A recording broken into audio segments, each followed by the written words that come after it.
when you talk about, corporate versus entrepreneurship, Mm, what you're going from, unfortunately, and AI is a part of this, but corporate traditionally has been an environment where what you can count on is security, right?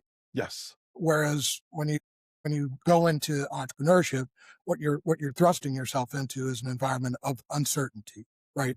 So Yes. can you deal with, you know, having security all the time to an environment where now you have complete uncertainty as to what's going to happen next, right? So a lot of people struggle with making that transition, right? And that's where I Yeah. think most people struggle moving from corporate to entrepreneurship.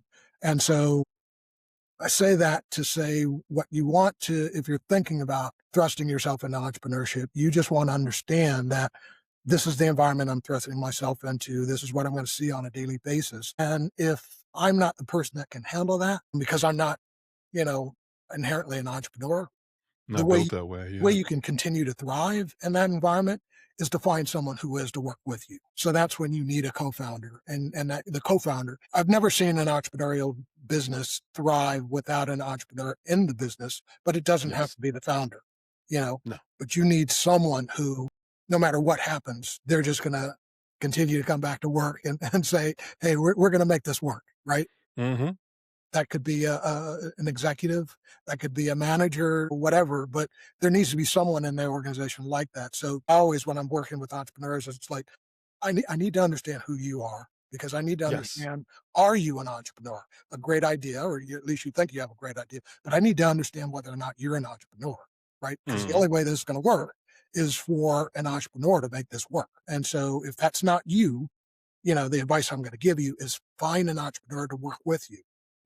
Again, you don't have, I mean, hopefully you'll make them a Love that. co-founder because, if they're going to help you start, scale this thing from the beginning, then it's only fair that they become a co-founder. But, you know, uh, um, if you don't want to make them a co-founder, just find a role for them, but you got to have that person in the organization because it won't succeed without that person in it. Absolutely. Again, that kind of goes back to wanting to be the hero in the story, Yeah. and you don't get entrepreneurship. You do not get to be the hero in the story, not until you've made it. Yeah. And then it's you telling your story, but it's really you telling the story of how you helped all of these people. Yeah. So even then, you may be the hero, but like you're not the hero. You're the person that solved all of these things, so all these other people could be the hero. Yeah. So absolutely, yeah. I mean, there are people that one of the other ways that I took away from what you were saying is there are business owners and there are people that run the business. Right.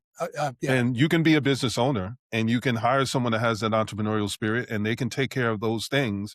And then you can be the person that takes care of another part of the business. And if you can structure it that way, then you actually stand a chance. The other thing is there's multiple pathways. Yeah. There Yeah. are the employees, there's what I call or what's out there is portfolio careers. So if you're someone that doesn't want to jump into full-time entrepreneurship, you don't want that level of accountability, Yeah. then you can start smaller. You Yeah. don't need to go out and try to get like 100 clients. You can Right. start with getting 5 to 8 and confirm the idea, validate the idea, get that recurring revenue where you're bringing money in every single month and you figured it out. Yeah. And then you can decide, is this something that you want to be able to scale? Is this something that you want to be able to do? Or is this something that you want to bring somebody else in and have that person actually be able to help you get to what that other version of it would look like? So I love the fact that you covered that because there are some people that are very risk averse. They're like, I don't want to go into entrepreneurship because of the risk.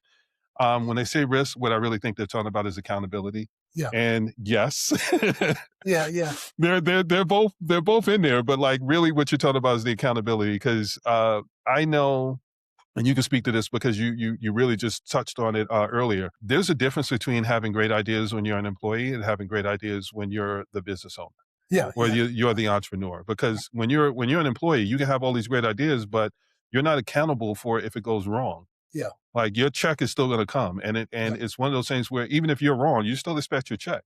Yeah. But Yeah. when you go into entrepreneurship, it's Yeah. a different thing. Like Yeah. those ideas, if it doesn't pan out, Right. then your paycheck is that you fail forward. Yeah. Yeah. Yeah. Absolutely. Absolutely.